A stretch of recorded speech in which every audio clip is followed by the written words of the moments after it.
Hi, I'm here to share a breathwork practice today.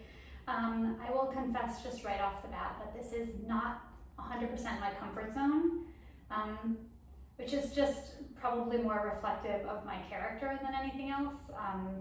I tend to like to speak more about things that I'm really well versed in, and while I am fairly well versed in breath, I'm not an expert, and I almost feel like I would want to hear a pulmonologist speak about breath work. That's kind of where I come from.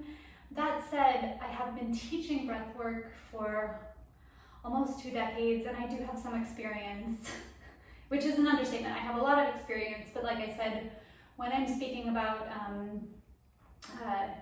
breath work as treatment for lung cancer and COVID recovery, please understand with a big disclaimer that I am not a medical doctor.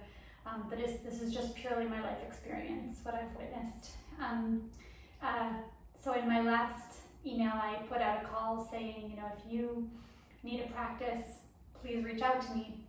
And so this one client reached out to me who has had treatment from lung cancer and a lot of chemotherapy and a lot of pain and very little breath work and movement at all. So this practice was inspired by her, but I would say this practice is appropriate for everyone. I just want to say 3 quick points about breath work, the points that always to me remind me why it's so incredibly vital. And point number 1 is just simply the benefits of oxygen.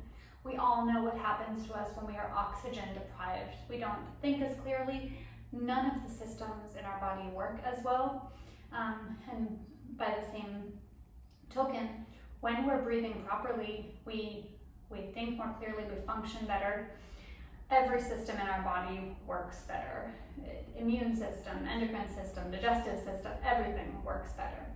The second point is that the neurodegenerative benefits of meditation are really well known at this point. It's maybe slightly hyperbolic to say, except regular meditation practice, which is what breath work is basically, can prevent all kinds of neurodegenerative diseases or even at least stall. And the third point is definitely my wheelhouse. Correct breath facilitates healthy movement, and we all know that healthy mind, healthy body, this is a conversation. So breathing correctly, and I'll state what that is in a second, helps you move better, optimally. Breathing correctly, number 1, just means that you are breathing regularly. And go ahead and observe yourself for a day and notice how many times you actually are just holding your breath. It is so crazy common. I do it myself all the time, even after years of this. So number 1 is just breathing, just making sure that you're not holding. Number 2, optimal breathing is using your diaphragm. So this big umbrella-shaped muscle that sits right at the bottom part of our rib cage. That's what we're going to be focusing on today. Using your diaphragm, which flexes down, kind of like a pancake. It becomes a pancake as you inhale to swell your rib cage and bring air into your lungs, oxygen into your lungs, and it contracts upwards, kind of like a swimming jellyfish as you exhale. So the relationship between your diaphragm and your abdominals, and to some extent your diaphragm is part of your abdominals, but the relationship is that your diaphragm releases as you exhale, but your abdominals contract to push the air out. So that is correct breathing. I'm hesitant to ever say something is all the way right or all the way wrong, because different patterns work for different people, but in general, that's kind of how your breath works. And finally, correct breath when you're exercising means generally, unless you're giving birth, generally that you're exhaling on the exertion. And a lot of us are reverse breathers. Sorry about all the air quotes. A lot of us are reverse breathers, which means we're inhaling on an exertion. Who knows where that comes from? I think part of that honestly is this kind of Darwinian childbirth thing, except men do it as well. So who knows? That's a whole wormhole we can go down. But that this inhale on the exertion is a bad habit that many of us do, probably more of us than not.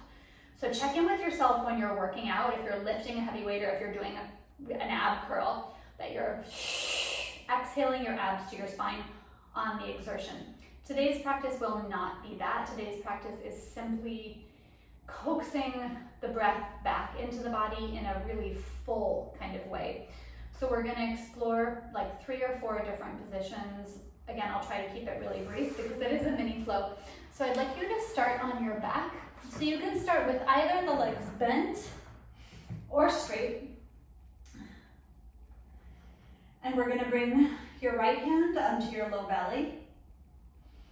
And your left hand, we're going to go a couple of different places, but for starters, let's start right at your low ribs because I want you to check in with your left hand that you're using your diaphragm. And sometimes in this position, it's helpful just to spend a minute or so just observing. Just noticing where your breath goes naturally. Something that I'm doing that doesn't serve me super well right now that I advise you to fix ASAP, and that is I should have like a book or something behind my head in order to help my thoracic spine be in alignment. So when I don't have my skull a tiny bit elevated, I'm just a little bit in thoracic extension, which doesn't help my rib cage function as well as it could. It's not the end of the world if you don't have it. I'm not even gonna get up because I'm not like crazy extended, but something that could help you. So you're just taking a few deep breaths here, just observing, no judgment. Where is the breath going? It may not be going down here at all. It may be stuck up in your scalenes. You may be like a chest breather, which is tension breath. Or I should say tension that probably doesn't serve you as much as diaphragmatic breathing. So first just observing, and then start to coax more volume into your abdominal cavity. Just more volume on the inhale. So as you play with that idea of more volume, really see if you can feel the diaphragm expand downwards and how that opens your rib cage in every single direction. So the diaphragm pushes down as you inhale, expanding your ribs towards the ceiling, towards the mat, towards your 2 armpits. And just soften on the exhale. Yes, of course, like I said, your exhale is your exertion, but we're not exerting really right now. We're just observing and finding volume. And maybe if this is something that's vulnerable for you, you may feel a stretch here in your intercostal muscles, the muscles between your ribs as you inhale.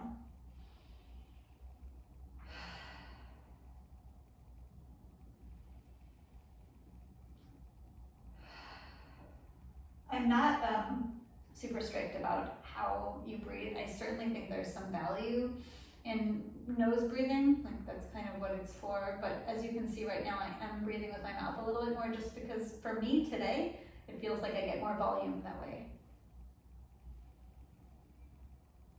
So still just focusing on that really wide umbrella, rib cage expanding in every single direction. See if you can really feel your rib cage, which is your back in this case, expand on the mat behind you. And you might even feel lightheaded after this if it's new. That is a great start. If you're my client, my lovely client who requested this, that's plenty to stay with for a couple of days. The second practice that I'll share today is trying the same thing in a child's pose.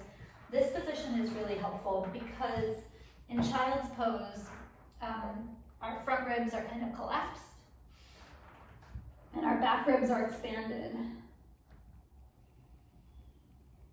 So as you inhale, really expanding the back ribs towards the sky because that's the only part of you that really can expand here.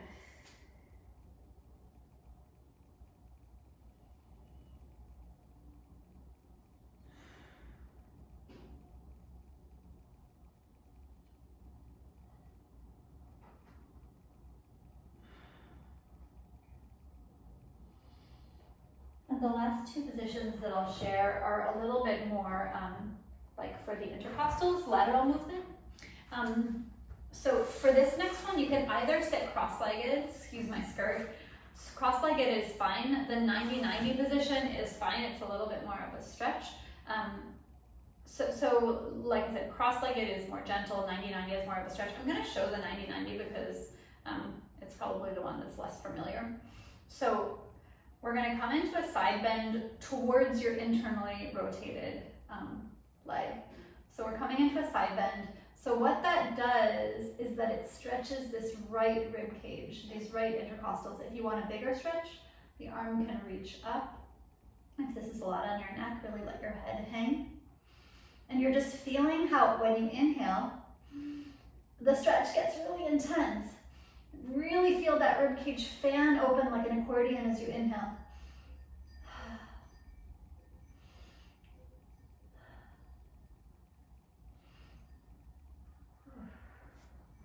I'll do the other side.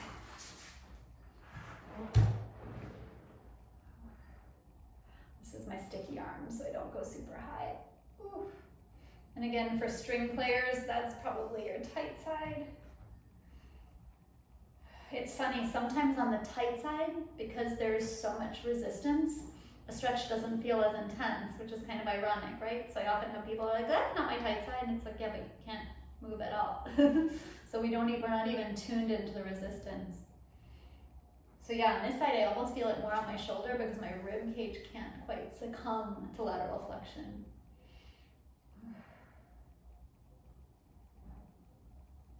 And lastly, I'm just going to do a little bit of rotation.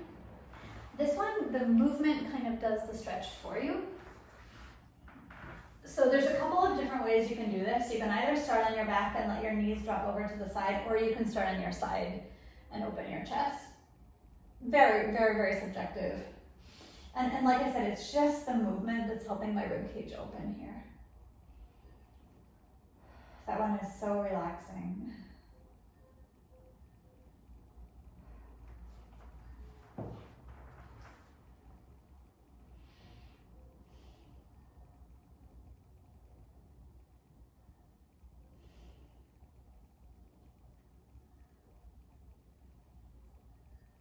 So please give all of those a try. No matter where you are in your practice, they all feel delicious and amazing. And thank you as always for joining me.